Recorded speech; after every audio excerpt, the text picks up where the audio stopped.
से पशुओं का इलाज नहीं हो पा रहा है। पशु अचानक से बीमार हो जाते हैं और उनका समय पर इलाज ना होने की वजह से उनकी मृत्यु हो जाती है। अतः मेरा आपसे निवेदन है कि पशु चिकित्सक हफ्ते में गांव में 2 बार जरूर आए, जिससे पशुओं का इलाज समय पर हो सके। जी प्रधान जी, अभी कल ये छेदीलाल की भैंसिया बीमार पड़ गई थी, दवाई लिए प्राइवेट हॉस्पिटल में गए और मैं 500 रुपया लीन, ये दिन के पूरा मजदूरी चल गए। आदमी कैसे जिए बताओ आप है?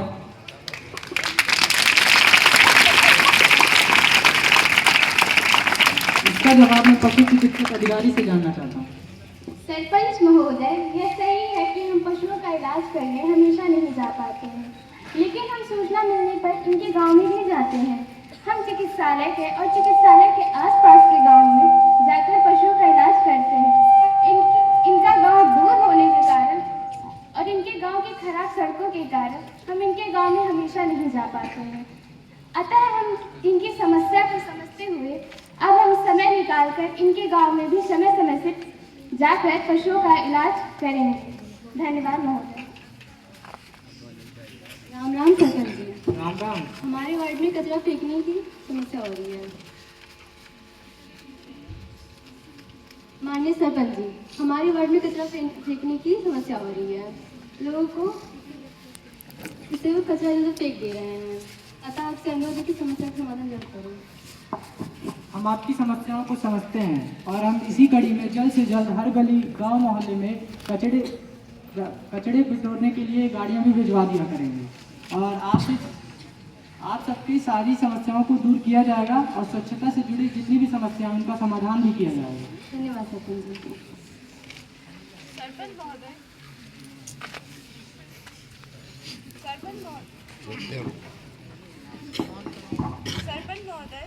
हमारे क्षेत्र के आंगनबाड़ी से मिलने वाली सुविधाएं हमें सही समय पर नहीं दी जा रही हैं, जैसे पोषाहार, टीकाकरण, महिलाओं को सहायता, बच्चों के लिए किताबें, फर्नीचर, ये सारी सुविधाएं हमें सही समय पर नहीं मिलती हैं। तो मेरा आपसे अनुरोध है कि इस समस्या का समाधान जल्द से जल्द किया जाए। इसका जवाब मैं आंगनबाड़ी कार्यकर्ता से जानना चाहता हूँ। माननीय सरपंच महोदय, सरकार द्वारा उपलब्ध कराई गई चीजें हमारे क्षेत्र में बहुत देर से पहुंचती हैं, जिसके कारण हम चीजों का वितरण सही समय पर नहीं करा पा रहे। आप कह रही हैं कि सरकारी चीजें देर से पहुंचती हैं, लेकिन लोगों ने हमें सूचना दी है कि जो खिलौने बच्चों के लिए आते हैं वो आपके घर के बच्चे खेलते हैं और पोषाहार बाजारों के दुकानों में नहीं मिलते। हमको लग रहा है कि किसी ने आपको गलत सूचना दी है, जो कि आंगनबाड़ी जैसी संस्था का छवि खराब करना चाहते हैं। तो आप ही बताइए, समस्या का समाधान कब होगा? हमने सीडीपीओ के पास एप्लीकेशन भेजा है और हम पूरा प्रयास कर रहे हैं कि इस समस्या का समाधान जल्द से जल्द हो जाए। यदि आपको फिर भी संदेह है तो आप इसका निरीक्षण भी करवा सकते हैं। धन्यवाद।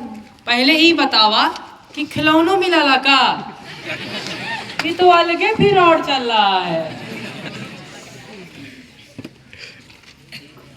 नमस्कार सरपंच जी। नमस्कार भैया।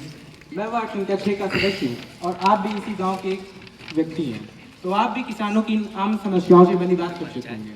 फिर भी मैं आपको बताना चाहता हूँ कि गांव में बाहरी पशुओं द्वारा फसल नष्ट किए जा रहे हैं और पंचायत की तरफ से अभी तक इनमें कोई खास कार्रवाई नहीं की गई है। हाल ही में हमारे गाँव के किसान भाई छेदीलाल, जो कि हमारे अभी पंचायत की बैठक में उपस्थित हैं, उनकी 2.5 बीघे की खड़ी लहराती फसल जो कि कटाई के कगार पे थी, बाहर से आई नीलगाय के झुंड द्वारा बर्बाद कर दी गई है। ऐसे किसानों का मुख्य आय का स्रोत जो फसल से प्राप्त आय होती है वही होती है। ऐसे करने से इनका श्रम और इनकी लगाई गई पूंजी दोनों ही व्यर्थ हो गई है। केवल यही नहीं, इनकी तरह हमारे ऐसे कितने किसान भाई हैं जो इस समस्या से जूझ रहे हैं। अतः मैं आपसे अनुरोध करता हूँ कि जिन किसानों की फसल बर्बाद हो गई है उन्हें मुआवजा प्रदान कराया जाए और आगे से ऐसी कोई लापरवाही ना हो, इसका भी कोई प्रबंधन किया जाए। हम आपकी समस्याओं को समझते हैं और मेरा पशु विभाग से अनुरोध है कि वो जल्द से जल्द पशुओं को पकड़कर जंगल में छोड़ दें और बाकी की कार्रवाई की बात पटवारी जी आपको बता सकती हैं। माननीय सरपंच महोदय, किसानों की इस समस्या को समझते हुए मैं गांव वालों से कहना चाहूंगी कि गांव में गौशाला बनाने का काम चल रहा है और यह जल्द ही पूर्ण हो जाएगा तथा आवारा पशुओं के लिए रहने योग्य व्यवस्था करेंगे, जिससे गांव में छुट्टा और आवारा घूमने वाले पशुओं को आवास मिल पाए। और मैं किसानों से यह आग्रह करूंगी कि वह अपने खेतों की घेरीदारी किसी कांटेदार चीजों से करें, जिससे पशुओं का प्रवेश उनके खेतों में ना हो और जिन किसानों का फसल बर्बाद हो गया है मैं उन्हें यह बता देना चाहती हूँ कि सरकार द्वारा उन्हें जल्द ही मुआवजा प्रदान किया जाएगा। धन्यवाद महोदय। आशा करता हूँ कि आपके और पटवारी जी के द्वारा कही गई बातों पर जल्द ही काम शुरू होगा। जी जरूर। धन्यवाद। माननीय सरपंच जी और सम्मानित पंचायत सदस्यगण, आज मैं आप हमारे वार्ड से जुड़े एक महत्वपूर्ण समस्या को साझा करना चाहता हूँ। यह मुद्दा गांव के कई परिवारों की दैनिक जीवन को सीधे प्रभावित करता है, इसलिए मेरा यह कर्तव्य है कि मैं इसे आपकी जानकारी में लाऊं ताकि समय रहते इसका सही समाधान निकाला जा सके। सरपंच जी, हमारे वार्ड के कई सदस्यों का कहना है कि उन्हें सरकारी राशन की दुकान से पूरा राशन नहीं मिल रहा है। कुछ लोगों को कम अनाज तोल कर दिया जा रहा है तो कुछ को समय पर राशन नहीं मिलता। आप तो जानते ही हैं, गरीब और जरूरतमंद परिवार इस व्यवस्था पर निर्भर है। यदि उन्हें पूरा अनाज न मिले तो उनके परिवार की परेशानी और बढ़ जाती है। ऐसी गलतियों को बिल्कुल नज़रअंदाज नहीं किया जा सकता। मेरा आपसे गुजारिश है कि संबंधित राशन डीलर की जांच कराई जाए और रजिस्टर की पड़ताल हो और सुनिश्चित किया जाए कि आने वाले महीनों में सभी लाभार्थियों को उनका पूरा अधिकार मिल सके। इस मामले पर तुरंत कदम उठाया जाए। प्रधान जी, जब हमन के राशन लेवे जाल जाला तो हमेशा दुकनिया बंद रहाला। हफ्ता में 5 दिन दौड़ावे ले, अंगूठा लगावे ले, और जब राशन मिला ला तो 1 किलो काट के देवे ले। ई का बात है? देखिए, आपकी बात भी सही है और सदस्य जी आपकी बात भी सही है। राशन में किसी भी प्रकार की गड़बड़ी बर्दाश्त नहीं की जाएगी और राशन अगर कम मिलता है तो उस पर कार्रवाई भी की जाएगी और कोटेदार का कोटा रद्द भी कर दिया जाएगा।